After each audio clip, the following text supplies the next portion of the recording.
یہ کہانی ہے ایک ایسی چابی کی جس نے کائنات کے سب سے بڑے دروازے کھول دیے۔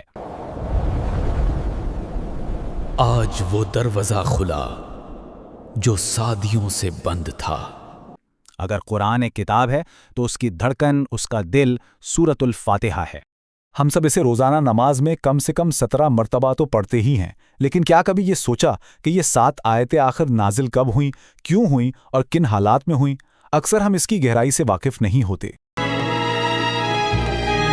آئیے آج اسی راز سے پردہ اٹھاتے ہیں۔ آخر ایسی کیا خاص بات تھی ان آیات میں کہ اللہ تعالیٰ نے اسی سورہ کو پورے قرآن کا دیباچہ، اس کا تعارف بنا دیا؟ دن میں کم از کم 17 بار، ہر فرض نماز کی ہر رکعت میں اس کا دہرایا جانا ہی اس کی اہمیت بتانے کے لیے کافی ہے، لیکن اس کی کہانی، اس کے نزول کا پس منظر اکثر ہم سے پوشیدہ رہ جاتا ہے۔ آج کے اس تجزیے میں ہم اسی بنیادی سوال کا جواب ڈھونڈیں گے کہ آخر کیوں یہ صرف ایک سورہ نہیں ہے، یہ ایک دعا ہے، ایک پکار ہے اور ایک مکمل ضابطۂ حیات کا خلاصہ ہے۔ تو چلیں اس کی کہانی شروع کرتے ہیں اس کے تاریخی پس منظر سے۔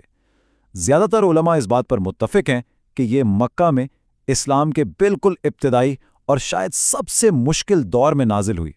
اب یہاں 2 بہت دلچسپ نظریات ہیں۔ پہلا تو یہی کہ یہ ایک مکی سورہ ہے، لیکن کچھ مفسرین ایک اور بہت گہری بات بتاتے ہیں۔ وہ کہتے ہیں کہ یہ سورہ 2 بار نازل ہوئی، پہلی بار مکہ میں اور پھر دوسری بار مدینہ میں جب قبلہ تبدیل ہوا۔ جانتے ہیں کیوں؟ یہ یاد دلانے کے لیے کہ بھلے تمہاری سمت بدل جائے، تمہارا قبلہ بدل جائے، لیکن تمہارا مقصد اور تمہاری دعا وہی رہے گی جو فاتحہ نے سکھائی ہے۔ اچھا، یہ تو ہو گیا کہ یہ کب اور کہاں نازل ہوئی، لیکن اس سے بھی بڑا سوال یہ ہے کہ کیوں؟ جب قرآن کی دوسری آیتیں پہلے سے نازل ہو رہی تھیں تو آخر سورۃ الفاتحہ کی ضرورت ہی کیا تھی؟ اس کا جواب ایک مثال سے سمجھتے ہیں۔ ذرا سوچیں کہ کوئی انسان گھنے اندھیرے میں اپنا راستہ بھٹک گیا ہے۔ مجھے راستہ دکھا دے میرے وہ بے بسی سے پکار رہا ہے، اے میرے مالک مجھے راستہ دکھا۔ سورۃ الفاتحہ دراصل اسی بھٹکے ہوئے انسان کی پکار ہے۔ بات یہ ہے کہ اس سورت سے پہلے انسان کو یہ سلیقہ ہی نہیں تھا کہ اپنے رب سے مانگا کیسے جائے۔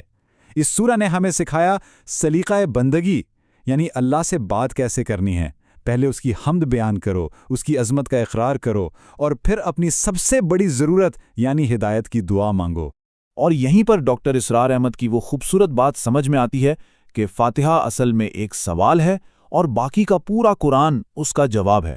ذرا غور کریں، انسان نے پکارا اہدنا الصراط المستقیم، یعنی ہمیں سیدھا راستہ دکھاؤ، اور اللہ نے اس ایک دعا کے جواب میں پورا قرآن اتار دیا۔ اب آتے ہیں سورہ کے نزول کے اس حیرت انگیز واقعے کی طرف جو اپنی نوعیت میں بالکل ہی منفرد تھا۔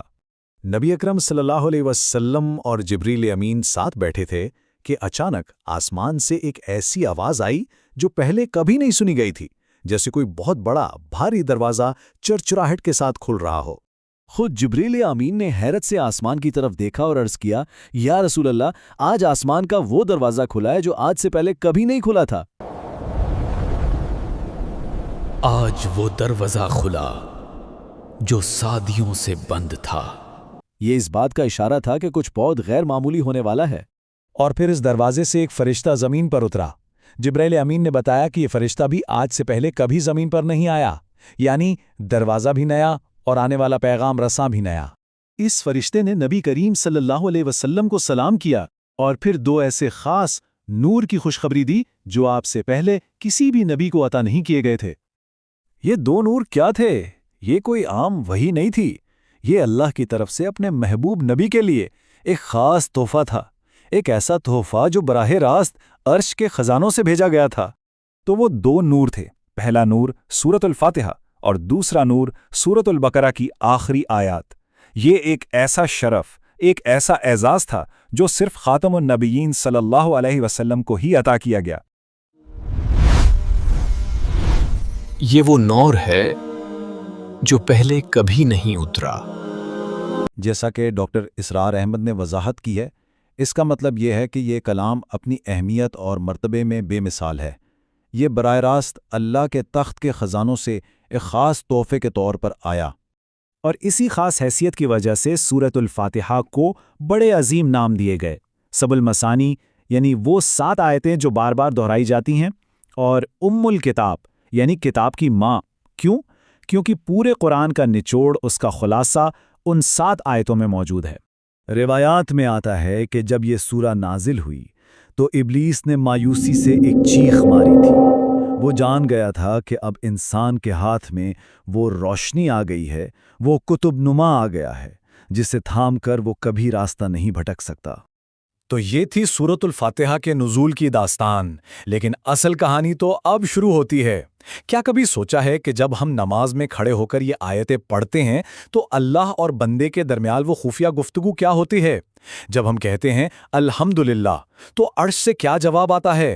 اس راز کو سمجھنے کے لیے اگلے تجزیے میں ہم ان 7 آیتوں کی گہرائی میں اتریں گے۔ اگلی گفتگو عرش والے سے ہے۔